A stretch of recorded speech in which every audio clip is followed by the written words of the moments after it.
各位同學同家長，大家好，我係金 Sir。喺上兩集，我講解咗成份 Paper One 嘅解題技巧，唔知道大家睇完之後開始做卷未呢？而喺今集，我會同大家一齊拆解 Paper Two。大家記得先下載好份卷，跟住我按唔同嘅課題，逐題教大家點樣喺 Reasoning 嘅部分攞滿分。好啦，事不宜遲，馬上去片。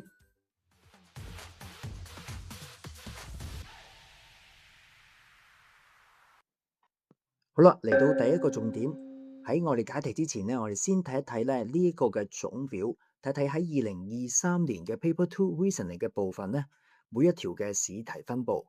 我哋喺個表裏邊，我哋可以見到喺數範疇入邊咧，仍然咧係佔分最多嘅，總共咧有12分，係佔成份卷嘅34.28%。其次咧就係 Measurements 喺度量嘅範疇，總共咧係佔7分。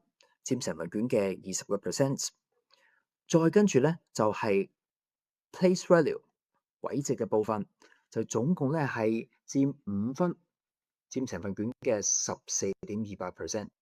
好啦，咁大家準備好，我哋開始啦。首先咧，我會一口氣咧講晒喺數範疇兩個部分嘅題目啊。首先咧就係數範疇嘅加減乘除啦，同埋 BOD-MAS 嘅題目啦。其次咧就係分數、小數同埋百分數嘅題目。好啦，我哋現在開始。好啦，首先係第10題，呢度咧就話啦，阿 Ken 咧 thinks of a number，佢諗到一個數字，佢咧就要將佢咧除以3，跟住咧個答案就係72。咁究竟呢個數字係咩嚟咧？咁啊，我用一個咧好簡單嘅圖咧去解釋俾大家聽。好啦，呢個數字咧就將佢咧分為3等份，而每一份咧係72。咁即係話呢度有3份，每份72就係呢個意思啦。咁即係成個數字就等於有3個嘅72，所以咧個答案咧就係將72乘以3，32得6，3七21，答案咧就係216啦。好啦，嚟到第13條，呢條咧同剛才第10條咧有啲類似㗎，但係佢問法就話咧有一個數字嘅1/5就係22，咁究竟呢個數字係幾多咧？咁我同樣咧都用一個圖咧去表示俾大家睇。咁由於係講緊1/5嘅呢個數字就係22，咁即係話如果我將佢分開5格，每一格咧即係佢嘅1/5係22嘅話，即係每一個格咧，其實都係佔22，咁呢度總共有5個，咁即係最後嘅答案咧，就將22乘以5，5二得10，5二得10加1，110。好啦，第15條咧，呢度咧就係比較呢個份數嘅大小啊，分別咧就有1/3啦、1/6啦、1/4同埋1/2，跟住咧就將呢個嘅份數咧放喺下邊呢一個嘅數線上邊。咁啊，首先啦，我哋一定要咧判斷一下究竟數線係乜嘢嚟咧？其實咧就係向右手邊呢一個咧係一啲 positive number 嚇，咁我哋咧就會用呢一個咁樣嘅數字表達啦。咁啊代表係一個正數嘅方向，咁佢咧個數字咧越嚟就越大嘅。但係去左手邊嘅時候咧，呢一個咧其實咧就係 negative number，咁個數字咧就越嚟就越細噶啦。好啦，咁當我哋去比較咧呢4個份數嘅時候咧，當然咧我哋要知道究竟個份數背後嘅原理。好啦，咁而家咧我就用一個圖像咧去表達俾大家睇下咧，究竟各自代表咩意思。1/2，假設咧有一個圓形分開一半，攞其中一份，呢個就藍色1/2部分啦。同樣一個圓形咧分開3份，攞其中一份。1/4係一個圓形分開4份，攞其中一份。最後咧1/6就係一個圓形分開6份，攞其中之一份。好啦，大家可以見得到咧，其實就係當呢一個嘅分母 denominator 越嚟越大嘅數字嘅時候咧，相反呢個數值咧就會越細啊，因為咧喺個圓形上邊咧越分就越細，係咪啊？呢個意思。好啦，咁所以當我哋放翻落呢個數線嘅時候咧，最右手邊嘅第一個咧就係1/2，跟住落嚟就係1/3，其次係1/4，而最左手邊呢個咧就係1/6啦。好啦，去到呢一個咧，大家都可能咧唔係好熟悉嘅生活嘅應用題喎。咁呢個情景咧就係講啦，有一個嘅經理啦，就係一間花店嘅經理，咁佢就誒購買咗咧4盒嘅紅玫瑰喎嚇。好啦，咁我假設啦，呢度有4盒啦。咁而家咧每一盒咧有幾多朵玫瑰啊？有50朵咁多。好啦，咁當然啦，同學咧，如果你要去解呢個圖嘅時候，咁當然就唔需要好似我咁咧畫4個盒啦。咁其實畫4個正方形，而每一個正方形咧畫50上去就可以啦。嗱，咁喺度咧，大家其實就已經好清楚，你會睇到咧，就係總共有4個嘅50喺當中啦。好啦，跟住咧佢就話啦，如果我將呢啲嘅玫瑰每6朵咧束成一紮究竟最多可以咧有幾多紮咧？咁樣好啦，咁所以咧我哋就總數我哋見到啦，就係50乘以4啦，係咪？咁跟住啦，呢個總數就係每6朵咧就分成一紮喎，咁所以咧其實咧最後咧就要將佢除以6咧就係答案啦。好啦，咁跟住咧就係50乘以4，4×5得20，所以咧就係有200朵嘅玫瑰啦，再除翻6。好啦，咁當然，如果咧我哋用一個嘅長除法嘅時候咧，咁我哋做嘅時間，咁首先咧我哋就係每兩個數字去做啦，6×3=18，6×3=18，好啦，有 remainder 喺度嘅。好啦，咁但係咧個答案咧，我哋就唔需要理會呢個 remainder，因為呢個就係講緊最多可以有幾多紮啊嘛，係咪？咁所以咧最多咧就係有33紮，咁呢個咧就係答案啦。咁當然啦，大家可以咧將呢個答案咧咁樣清楚表達埋，就最理想啦。去到第18條啦，呢度咧一睇咧就睇到咧有兩個嘅份數喺度喎，係啦，呢條題目咧就係考咧對於份數嘅概念啦。咁我哋睇睇題目先，呢度講咧就係有一間嘅戲院咧就售賣咧3個唔同價錢嘅戲飛。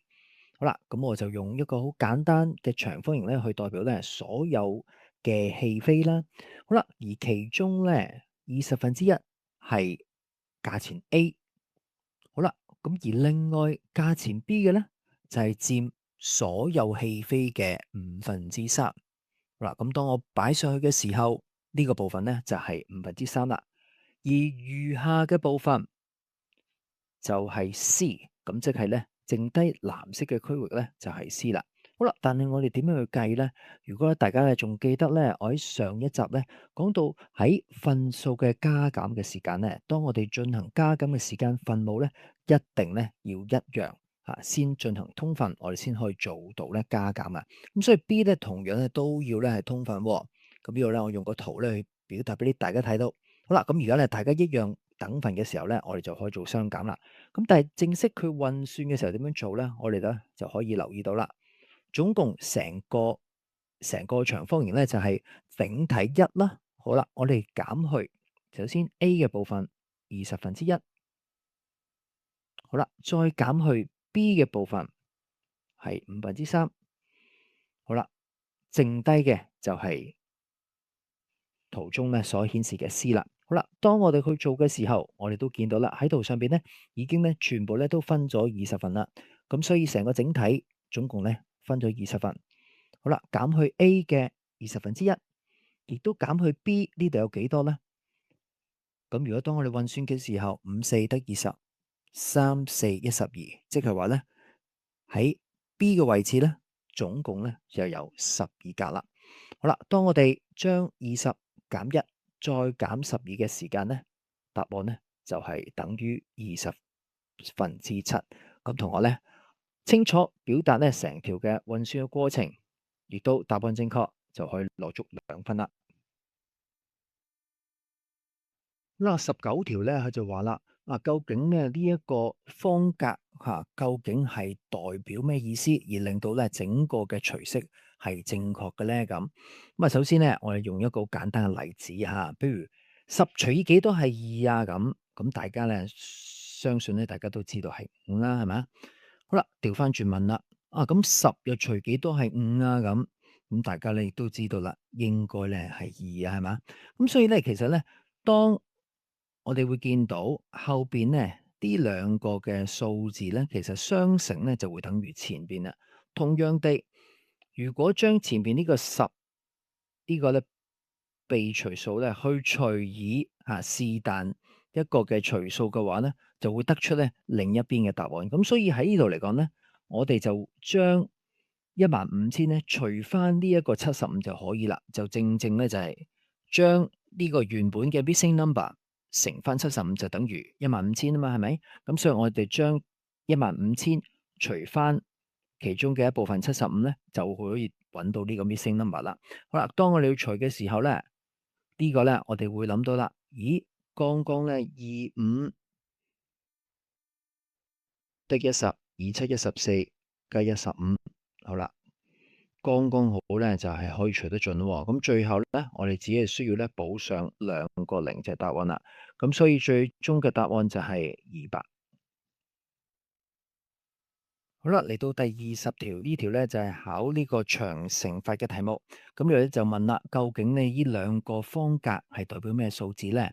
咁啊，我哋唔好理佢住先。咁我哋先咧諗翻喺長乘法嘅時候咧，喺英國嘅做法就係先乘以咧呢一個嘅乘數嘅個位位置35、15啊，大家記得咧一定要咧寫翻呢個進位嚇。33得9，加1係10。咁所以呢度咧有個零啦，32得6，加1係7。好啦，3乘幾多係9咧？咁啊，應該都好清楚啦，係33得9啦。好啦，跟住到10位嘅位置咯喎。好啦，咁首先咧，我哋乘之前咧，記得要放翻呢個 placeholder 0嘅位置啦。好啦，究竟乜嘢乘以5又會等於5咧？咁好啦，咁大家咧先諗下呢幾個數字先，15得5。35、15、55、25、75、35、95、45。好啦，咁你見到咧，呢幾個可能性裏邊咧，全部咧嗰個嘅尾數咧都會係5，係咪？好啦，咁我哋咧先去諗下啊，究竟呢個數字可以放咩咧？可能就用3去試下先。好啦，如果呢個數字係3的話咧，35、15、33得9加1，咦，應該係9喎，係咪啊？咦，咁即係佢話咧3咧就唔啱啦。好，咁我哋咧拆翻開先，又試另一個咯喎，5又得唔得咧？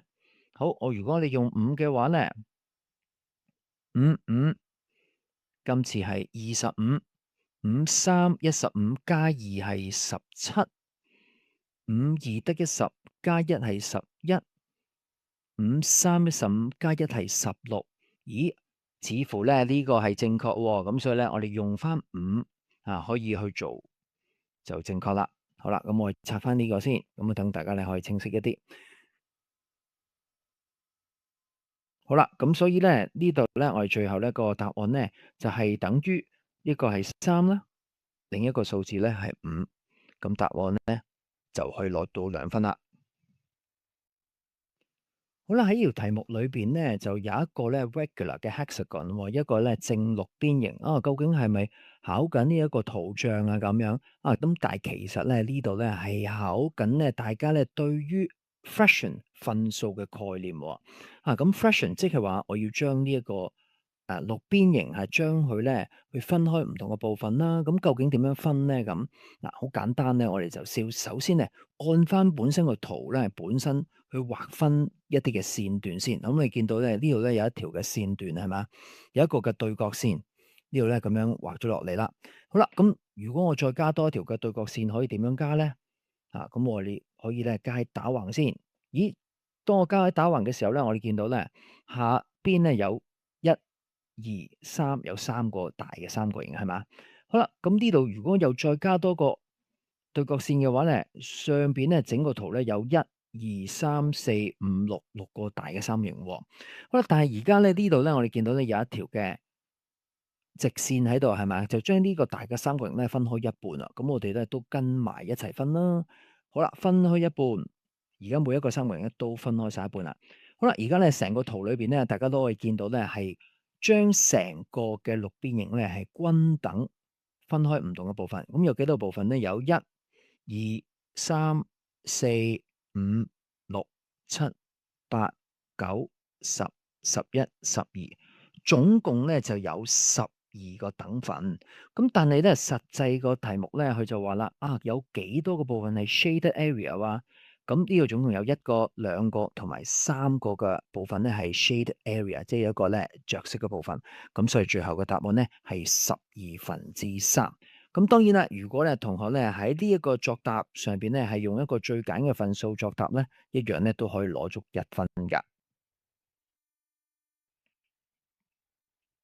好啦，嚟到25條呢個咧係第25條嘅 A 部嘅部分哈，呢度就話啦，而家咧有一個嘅細包裝嘅紙啦，咁啊總共咧有25張，跟住咧有一個大包裝嘅紙咧有成500張喎。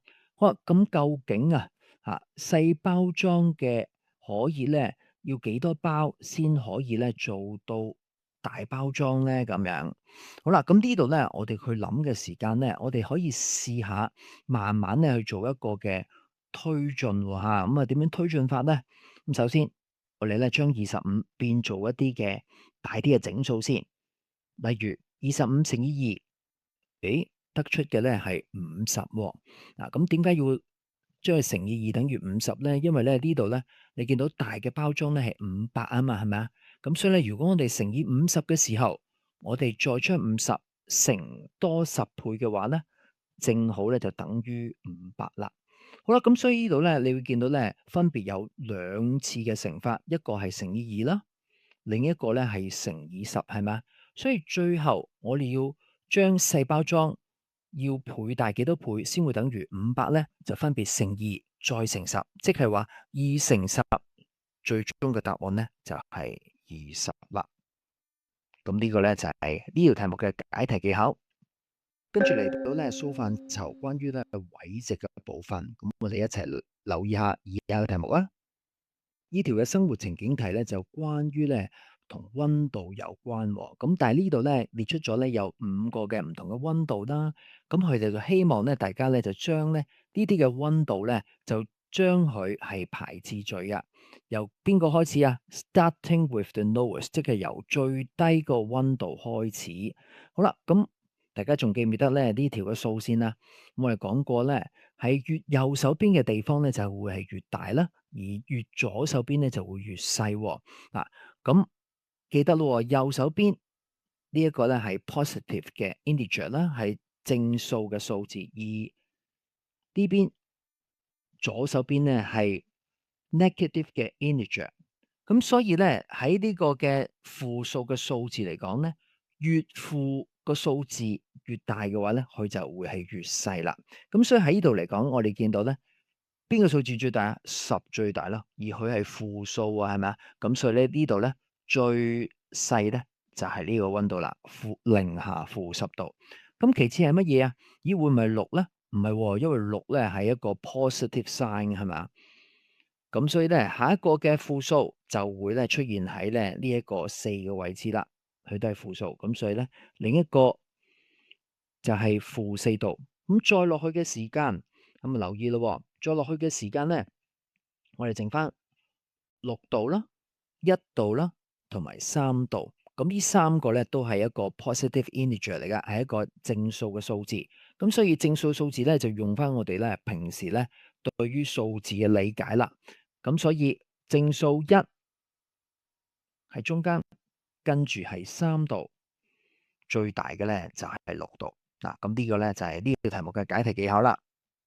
好啦，去到第7條咧，就考下大家咧對於數位序列嘅關係喎。咁呢個序列係點樣咧？咁我哋一定要咧喺睇到咧每一個數字之間咧佢哋兩者嘅關係。嗱，咁呢個關係咧，佢由左手邊去右手邊嘅時間咧，佢可以係加啦，可以係減啦，可以係乘啦，可以係除噶。好啦，咁但係呢度咧，我哋咧簡單去睇下，如果由75去到50係一個大嘅數，去到一個細嘅數，咁所以由大嘅數去到一個細嘅數咧，自不然咧係一個嘅減法。咁所以咧呢度咧係減去25就等於50啦。咦，同樣地由50去25咧，其實一樣咧，都係減去25嘅話咧，亦都會等於25喎。咁所以咧，呢度咧順住落去嘅時間咧，我哋每一個咧都可以用一個減25嘅呢個關係咧去理解。所以25減25，最終嘅答案就係0。而0再減25係點啊？就會變成一個嘅負數。咁所以最終呢邊咧就係減25。嗱，呢個留意話，呢個咧就係一個 negative sign 嚟噶啦，係一個咧代表緊一個負數嘅數值。咁所以呢兩個答案咧就為之正確啦。好啦，嚟到第8條係講咧，究竟大家咧識唔識得 rounding number 呢個概念喎嚇？咁所以呢度咧，我哋就係本身有一個數字係24,372。好啦，如果我將呢個數字 rounding to nearest hundred，即係佢百位嘅位置，我哋咧要進行一個嘅 rounding 嘅概念。咁點做咧？咁首先喺百位之前呢度咧係一個嘅 ten place，呢個嘅10位。咁所以喺呢個10位嘅位置咧，如果呢個數字係5啦、6啦、7啦、8啦、9啦，我哋就要 round up 啦。咁所以今次係7啦，所以佢就要做 round up 啦。當佢 round up 嘅時候，呢個3就會打一個數字，而後邊嘅所有數字咧都係0。咁呢個咧就係最終嘅答案24,400。咁大家就可以攞到1分啦。好啦，嚟到第11條，呢度咧都係考緊咧大家對於位值嘅概念啊嚇。好啦，咁呢度咧就係先問大家19,039，如果我加上1000，究竟會係等於幾多咧？啊，咁當呢度咧就係9加0係9啦，3加0係3，0 9加1係10，進位1加1係2，所以咧最終嘅答案咧係20,039。去到下一部分，當19,039減去100嚇，減去100，咁等於幾多咧？咁呢度咧，由於頭兩個數字係唔需要退位㗎，但係去到第三個百位嘅位置你需要退位，咁所以我哋先咧進行一個退位嘅處理先。好啦，呢度係8，呢個咧變咗係10。好啦，當上邊嘅數字大過下邊嘅時候，我哋就可以進行減法啦。9減0係9，3加0係3，10減1係9。所以最終嘅答案咧就係18,939。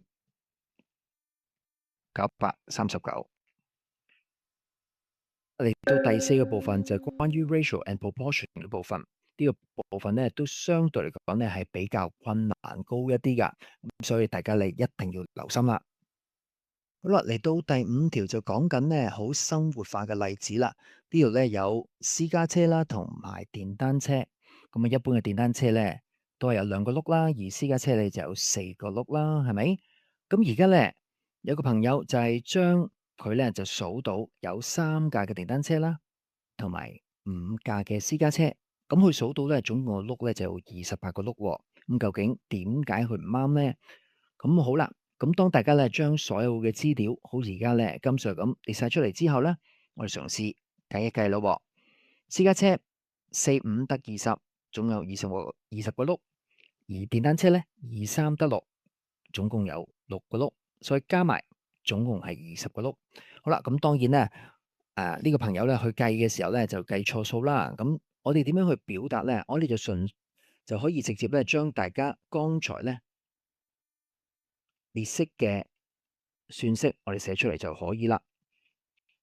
23得6，所以將20加6等於26。跟住我哋喺側邊寫翻 not 28咧，咁就可以攞足1分啦。嚟到23條呢條題目咧，就講到咧有2個唔同嘅包裝嘅 cereal，分別咧就有細盒裝嘅 cereal 啦，呢度咧總共有650 gram。而大盒裝嘅 cereal 咧，呢條題目咧就冇講到咧有幾多 gram 喎。不過咧，佢就俾咗個資料我哋，就係話將細盒裝嘅 cereal 咧，只要增加20% 嘅話咧，就會等於大盒裝嘅 gram 數啦。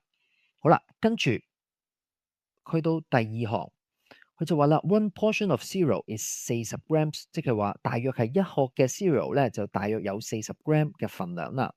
咁而最終就話啦，究竟啊喺個大包裝入邊有幾多個 full portion 嘅 cereal 咧？即係話當中有幾多個嘅40 gram 喺大包裝嘅入邊咧？咁好啦，咁我哋咧嘗試，我哋就將咧呢一個嘅資料咧，就係先揾出大盒裝嘅 cereal 究竟總共有幾多 gram 數先。咁首先我哋將到細包裝嘅 cereal 加上佢嘅20%，即係將佢乘以20%。好啦，到下一步，當我哋去做嘅時候，就會等於650加650乘以20%。好啦，呢度我哋會見到咧，喺分子同分母咧都各自有個零喎。呢度我教大家咧點樣可以做一個好快嘅約分嘅方法。咁首先，分子同分母同時間咧約走呢個零啦。同樣650其實咧，大家聽過上一集都講咗啦，其實650嘅下邊咧嘅分母亦都係1，咁所以分子係0，下邊亦都有個0，亦都可以相約。所以呢條題目最終咧就會剩翻650加65乘以2。好啦，65乘以2係幾多呢？25得10，6 2 12加1係13，所以650加130就會得出780。嗱，同學咧，只要咧將呢一啲嘅算草嘅區域咧寫喺下邊方格上方就可以啦。嗱，呢度咧唔會被扣分嘅。好啦，咁下邊呢度咧答案咧780，但係留意喎，呢個780只係指咧大盒裝總共嘅 gram 數啫。咁實際呢度咧係佢話其實有幾多個40 gram 喺大盒裝入邊啦。咁我哋咧再喺側邊咧再寫翻清楚嘅指示啦，就係將780除以40。好啦，咁當780除以40嘅時候，我哋喺側邊咧亦都係做呢個算數啦。好啦，先乘1，答案係380，再除以40，咁我哋最多咧只可以寫到9乘9嘅時候等於36餘20 gram。好啦，咁呢度嘅題目咧，我哋會見到就係總共有19個 full portion 嘅40 gram 嘅 full portion 咧，係喺呢個大盒裝入邊噶。咁最後咧，仲有20 gram 咧係未滿嘅咁但係呢個題目咧，佢只係話成個 full portion 有幾多個啫。咁所以最終咧個答案咧填上19就可以攞足2分啦。第5部分關於咧 algebra 代數嘅內容。好啦，呢條題目咧就講到啦，可以咧運用呢一條嘅算式啦，去估計一下咧一個嘅小朋友嘅重量喎。咁而家呢個例子咧就話啦，有一個妹妹啦，佢個歲數係4歲，咁估計一下咧究竟佢嘅重量有幾多？咁如果而家我哋用翻呢條公式嘅時候咧，就係將2乘以佢嘅歲數4歲，再加上5。好啦，24得8加5，所以答案咧就係13 kg。咁你就可以攞足1分啦。好啦，而下邊佢嘅哥哥咧就有16個 kilograms 喎。咁究竟有幾多歲咧？咁呢個咧我哋用翻同一個算式啦。不過今次呢一個重量咧已經知道啦係16，但係歲數唔知。好啦，咁我哋咧就運用呢一條嘅算式咧去做一個嘅運算嘅概念咯。好啦，咁而家咧我哋見到咧喺熒光幕嘅右手邊啦。好啦。由於佢左手邊係16等於2乘以問號加5，咁我哋點樣計到呢個問號嘅答案呢？咁首先我哋將左右兩邊咧都同時間咧係減上5啦。個原因就係話，當我減上5嘅時候咧，右手邊個5咧就會唔見咗啦。而左手邊16減5剩翻11。好啦，再做落去嘅時候又可以點做呢？由於呢個問號2倍之後先會等於11，所以如果我將兩邊都同時間除翻2嘅話呢，我哋會見到啦，當我除翻2嘅時間，分子同分母相約，右手邊就會剩翻一個問號，咁就可以呢，就計算得到啦。呢個問號呢，即係等於5.5，咁即係話呢個哥哥呢嘅歲數呢，大約呢就係5歲半啦。咁大家呢就去攞足呢1分。嚟到第6個部分啦，就係關於度量嘅範疇。咁裏邊呢，其實呢都可以係牽涉咗好多唔同類型嘅課題。咁啊，大家留心咯喎。好啦，呢度呢就問啦，究竟以下邊個鐘面呢係講緊 5 minutes past 11呢？好啦，咁大家呢一定要記住啦。其實 past 嘅意思即係講緊喺11點之後嘅時間就為之呢 past 11啦。咁所以邊個鐘面係已經係超過咗11點呢？咁似乎呢呢個呢係2點鐘2點05分嘅鐘面。右手邊呢個係11點05分嘅鐘面，左下角呢個鐘面係12點55分，而右下角呢個鐘面係1點10分。咁所以呢呢度好清楚呢，就唯一呢得一個答案呢係正確嘅啫。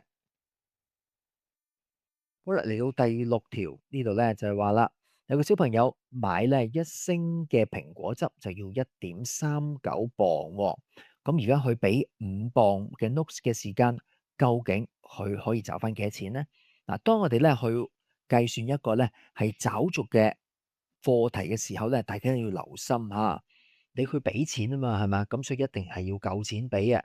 咁所以咧一定係5去減你要買嘅部分嘅價錢。咁所以咧我哋就將5減1.39啦。咁所以呢度咧，我哋牽涉咧係退位嘅減法。咁所以首先咧由5開始，退1過嚟，呢度變10，再退1變9，呢度亦都係變10。好啦，上邊減下邊，10減9係1，9減3係6，4減1係3，所以最終嘅答案咧係3.61磅。咁呢個咧就係佢最後找錢嘅部分啦。好啦，嚟到第16條呢度咧係牽涉咗咧2個唔同方面嘅內容喎。咁首先咧就係關於時間啦，亦都係另一個咧就係關於咧量度雨量嘅關係。咁首先呢度講到咧就話啦，而家落雨咧就由6點半啦落到咧9點鐘嗱。咁嗰個嘅雨量咧分佈咧就大約咧係平均每一個鐘咧就有2毫米嘅雨量。好啦，咁首先我哋要理解呢條題目嘅時間咧，首先我要知道究竟由6點半去到9點鐘咧，總共過咗幾多時間。而通常我哋去處理呢個時間關係嘅時候咧，我哋咧可以由6點半先去理解去到踏正嘅時間，即係7點鐘，再由7點去到另一個踏正8點，8點去到另一個踏正9點。好啦，咁當中佢哋之間總共相差咗幾多時間呢？由第一個6點半去到7點，總共過咗咧半個鐘頭。咁再我哋用0.5小時去代表，跟住7點到8點總共過咗1個鐘，8點到9點亦都係1個鐘。好啦，咁所以咧總共咧我哋見到咧成個嘅時間咧係過咗2個鐘2個半鐘頭噶。咁而雨量方面咧，每一個鐘係2毫米，另一個鐘都係2毫米。咁而頭半個鐘係幾多呢？只係1毫米啫，因為咧佢只係落咗一半嘅時間。好啦，咁所以總共雨量係幾多啊？總共雨量2加2係4，再加1，總共係有5毫米嘅雨量啦。嚟到21條呢度咧就係講到咧大家對於單位換算嘅概念啦。呢度話喺歷史上咧有一個好高嘅人啊，佢嘅高度咧係8 feet 同埋11個 inches 咁高。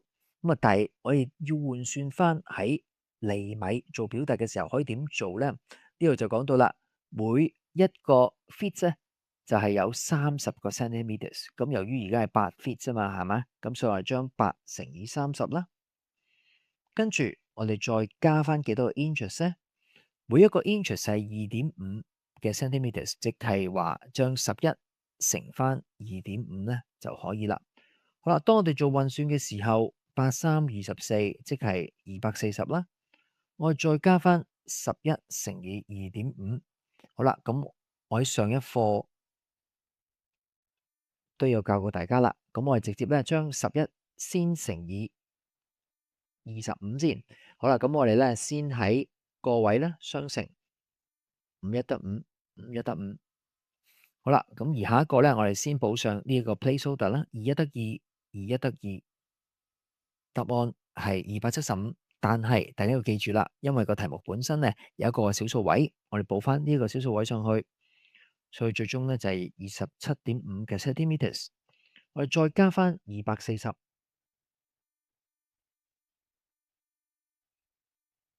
好啦，我哋都係先對位啦，加法進行加法，所以最終嘅答案咧就係267.5個 centimeters 啦。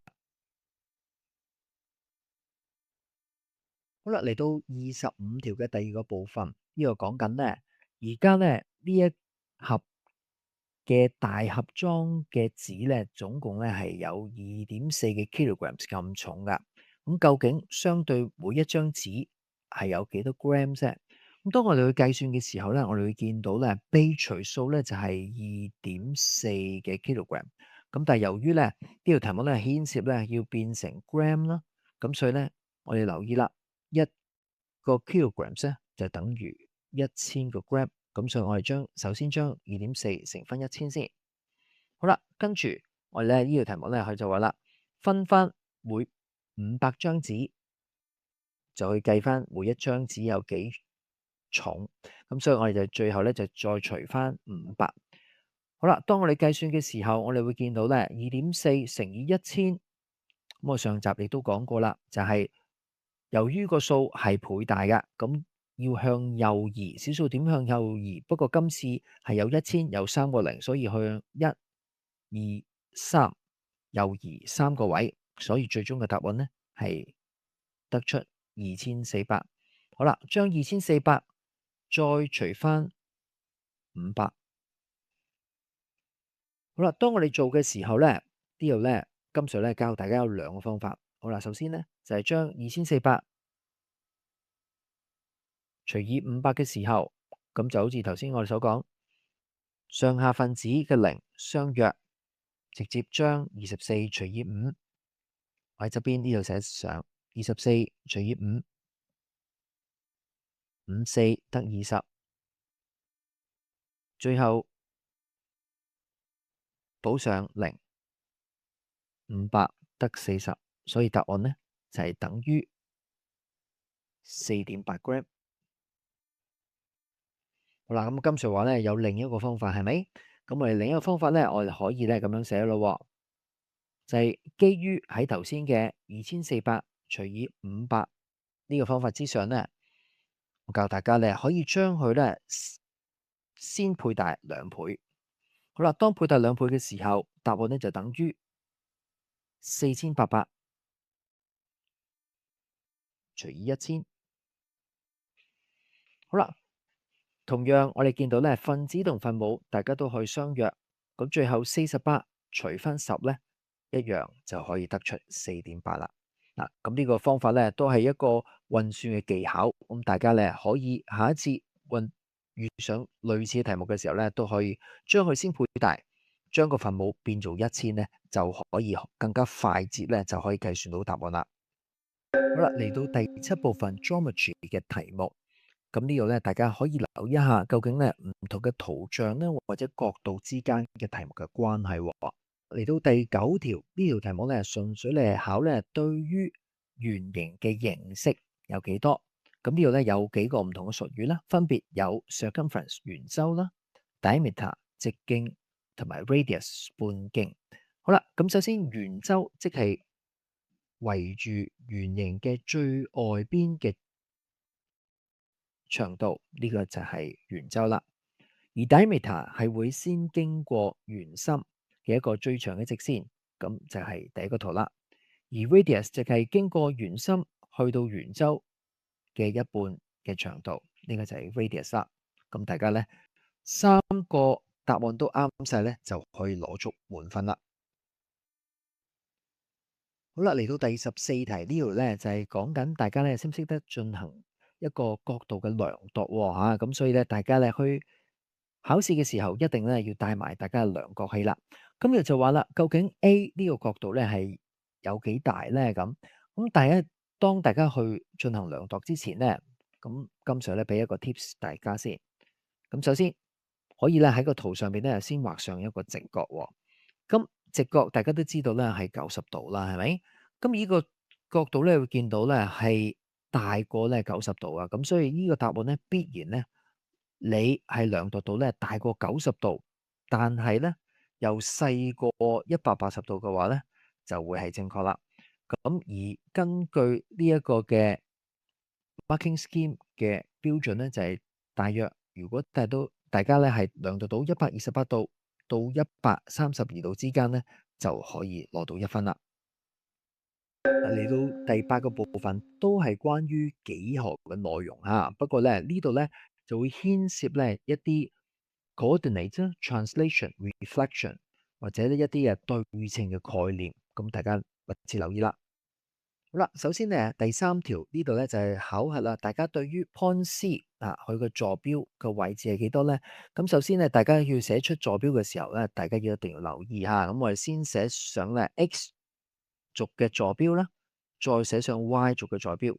咁所以喺 Point C 呢個位置睇到佢 X 軸嘅時候咧，要見到咧係由6字啦，而去到 Y 軸就係我哋會見到咧由 Point C 呢個位置去到 Y 軸嘅時間咧係2，咁所以答案咧係62，咁就可以攞足1分啦。好啦，第12條呢度咧就係講啊，究竟以下呢個圖裏邊啊有幾多條嘅對稱軸咧？咁而對稱軸咧就係考核同學咧就係當我哋畫上呢個對稱軸嘅時候咧，左右或者咧上下咧佢係完全係相同嘅喎。咁所以咧我先畫上一條嘅對稱軸，就係由佢嘅正中央垂直畫落嚟。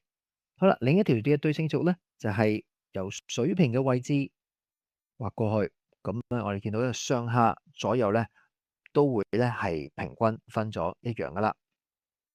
終於去到咧最後個部分，關於咧統計嘅內容。佢講到咧有一班嘅小朋友啦，去揀咧佢哋咧最喜愛嘅動物園嘅動物喎嚇。咁呢度個題目佢就話啦，究竟有幾多個小朋友咧係揀老虎多過大笨象咧？咁喺呢度咧，我哋見到咧老虎同埋大笨象咧，分別咧係中間呢兩個部分啦。咁所以上邊 penguin 同埋 giraffe 咧嘅位置咧，我哋就唔需要理會噶啦。好啦，咁由於佢哋講緊多咗幾多嘛，係咪啊？咁我哋只係需要咧直接睇出佢多咗嘅部分就可以啦。咁所以而每一個圓圈係有2個嘅小朋友，咁所以剩翻呢度一半，呢個係1。咁所以多咗一部分就係有3個2再加個1，答案就係7啦。好啦，嚟到最後一條啦，呢度咧就係雖然係同統計有關嘅題目啊，咁但係咧其實咧亦都係考核咧同學咧對於百分數嘅應用喎嚇。咁呢度咧就做咗係一個嘅統計啦。究竟咧就係話，當我哋去睇任何嘅熒幕嘅時候，究竟需唔需要有一個 break 咧嚇，有一個休息嘅時間咧？咁呢度咧喺1200個同學裏邊咧，得出嘅數據咧就話，有啲同學咧覺得唔係好重要嘅啫，有12%啊，有啲同學覺得幾重要啦，有41%，而餘下部分咧就覺得非常之重要啦，啊，咁大家都同意啊，一定要咧要休息一下喎。咁所以喺呢度嚟講咧，就話究竟啊喺所有覺得非常之重要嘅同學有幾多個咧？咁所以喺呢度咧，我哋先咧去揾出啊，究竟 very important 嘅同學佔嘅百分率有幾多咧？咁所以我哋就將整體100%減去12%同埋41%，答案咧就係47%啦。咁即係話喺1200個小朋友裏邊嘅47%就係認同啊，我哋非常之重要咧，係需要咧有休息嘅時間啦。咁所以我哋就將1200乘以47%。同樣啦，呢度咧我哋都教大家啦，就係將分子同分母嘅零係相約，所以最終12乘以47，最後計算出呢個答案2714，24得8加19，跟住我哋要補上呢一個嘅 placeholder，跟住1714，最後加上9加7係16，所以最後答案係564。喺今集，我一次過將成份嘅 Paper Two 逐題同大家講解取分嘅技巧，相信咧都幫助到大家對於 reasoning 嘅評核要求有更加充分嘅理解。而喺下一集，我哋會進入最後一份卷 Paper Three，我會換個形式同你一齊實戰做卷，教大家點樣喺全份卷拎滿分。下集再見，拜拜。大家欣賞我今集嘅內容，記得點讚、留言同埋分享 ，like and share，撳埋個鐘仔，有新片嘅時候就會通知大家。當然，大家亦都可以請我金 Sir 飲杯咖啡提下神，繼續製作有用嘅新片俾大家。下次再見，拜拜。